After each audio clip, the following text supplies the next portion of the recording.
中西區係一個多姿多彩、欣欣向榮嘅社區，匯萃中西文化、新舊交融嘅中西區，正正係一個小香港。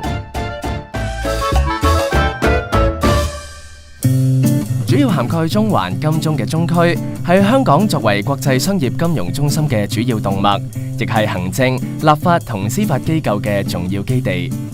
其實中區亦係一個融合各地文化、適合消閒嘅好地方。中區有好多具有建築特色嘅教堂、廟宇同政府建築，好多攝影發燒友都中意喺呢度影相㗎。譬如係文武廟同聖約翰座堂等。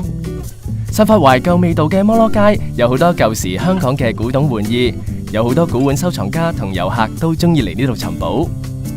蘭桂坊同蘇豪區每逢入夜同假日，都會吸引各國嘅朋友嚟享受各國美食同娛樂。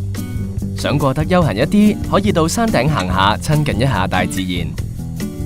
中區俾人嘅印象比較國際化，而一直向西面行就係中國傳統文化比較濃厚嘅地區。上環西營盤一帶係傳統舊商業區，好多買賣南北貨嘅鋪頭都喺呢度起家。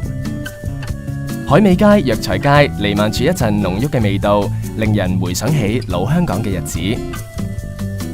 西區以民居小鋪為主，帶有濃濃嘅人情味。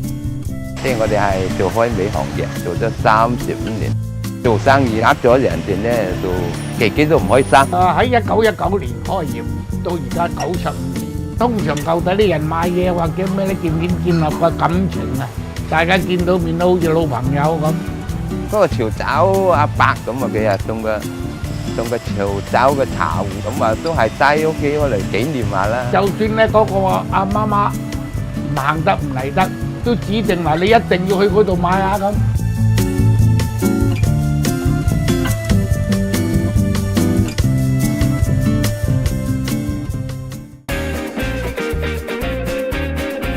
中西區不斷發展，同時不忘保存中西匯萃、新舊交融嘅地區特色。中西區近年為舊式建築物進行保育，為佢哋注入新動力。香港大學100週年校園嘅發展計劃，令院校可以提升學習設施，吸納更多唔同國籍嘅學生，令大學可以持續發展。西區嘅交通基建逐步改善，令舊區進步嘅同時，亦令區外市民更容易感受到西區嘅情懷。經濟政治發展蓬勃以及國際化嘅中區，融合具有中國傳統色彩兼老香港風味嘅西區，就係香港今時今日嘅面貌。中西區將中西文化、傳統人情味同城市發展集合於一身，正正就係香港嘅縮影。